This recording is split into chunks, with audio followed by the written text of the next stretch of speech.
Hello, my name is Maren and I'm a journalist and I'm working with the Independent Media Center in Denmark called DanWatch. And today we launch a report called Waterways together with, in collaboration with Macedonia there. And this focuses on the e-waste situation in Ghana, where I went on a research trip last summer. And our key finding in our report is that an estimated 600 pieces of 40-foot containers are shipped to Timor port each month as reusable second-hand items that are imported by Ghanaian e-shoppers and brokers.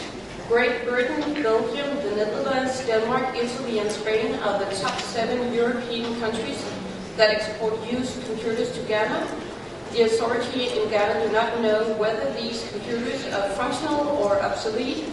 Computers from England, Denmark, Sweden and USA, formerly owned by municipalities, institutions and companies, has ended up in Skopje. That is the great landfill in Accra, the capital of Ghana.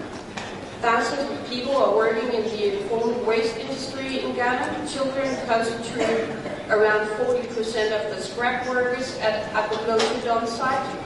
And this calls the work with the dismantling of e-waste at Skopje causes health-damaging exposure to e-waste that can result in long-term, often irresistible effects such as infertility, miscarriages, tumors, endocrine diseases and birth defects, and the workers often suffer from cuts, colds, headaches, other respiratory problems, rashes and burns. And currently there is not any legislation in Ghana, and the country has only one recycling facility with 3 workers, and they cannot possibly manage to dismantle all this incoming shipment of e-waste together with the e-waste that are generated domestically. And we have found that the influx of used electronics in Ghana comes from computers that are sent by charity by NGOs from Europe. That it's from relatives that have sent used computers to their families in Ghana, and it is computers that are disguised as being second-hand reusable electronics, but which are actually to be considered waste derived from brokers and landfills in Europe. And as well, there are computers purchased by European brokers from different European companies. And the research that we have conducted in Denmark shows that many Danish companies rather sell their computers to a broker or get money from a broker in Denmark in order to send them to Ghana. And we have tried to make some headlines in the Danish media, and one of the stories that we had last year was this story. It shows a boy in the dump site with a computer casket around his head from the Danish post company called Post Denmark.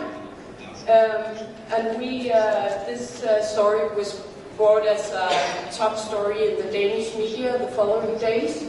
And we asked Post Denmark if they were aware that their computers were sent to Ghana, and they wasn't.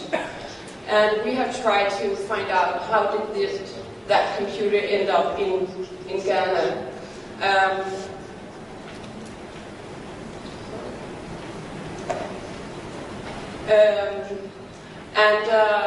We found that the broker that they sold their computer to was also the broker that the Ministry of Environment in Denmark sent their computer to.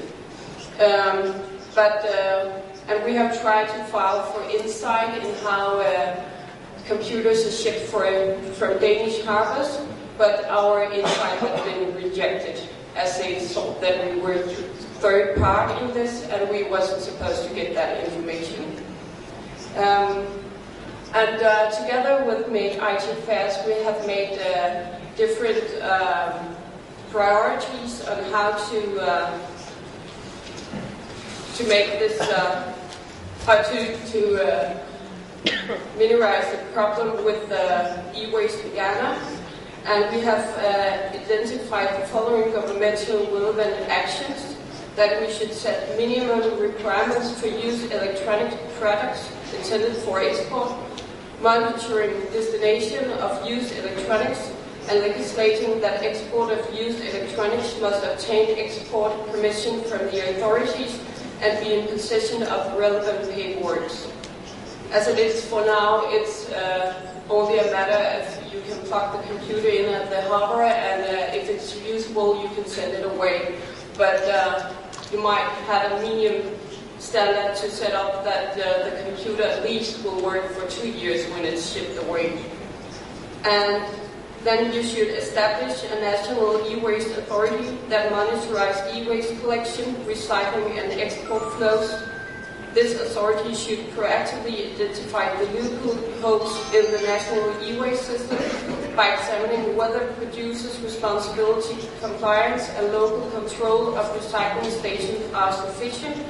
And at the same time, the communication between the main e-waste receiving countries and European countries should be increased to create a greater oversight of the magnitude of the e-waste trade. This allows a quicker identification of new e-waste hotspots and information sharing about illegal exports. And then we should focus on eco-design as well. And the problem is that even though this used electronics is usable when it ends up in Ghana, it will always end at the landfill because there isn't any recycling facilities. So what we need is a focus on how to establish recycling facilities, formal recycling facilities in Ghana, and implement the informal workers because they have the know-how to do this dismantling work, and it is the livelihood, their livelihood to do this. And if we take this work away from them, they haven't got money to live for. And that is the reason why, even though they know this is hazardous to work with this, they do it because that is the only matter, that is the only way they can survive.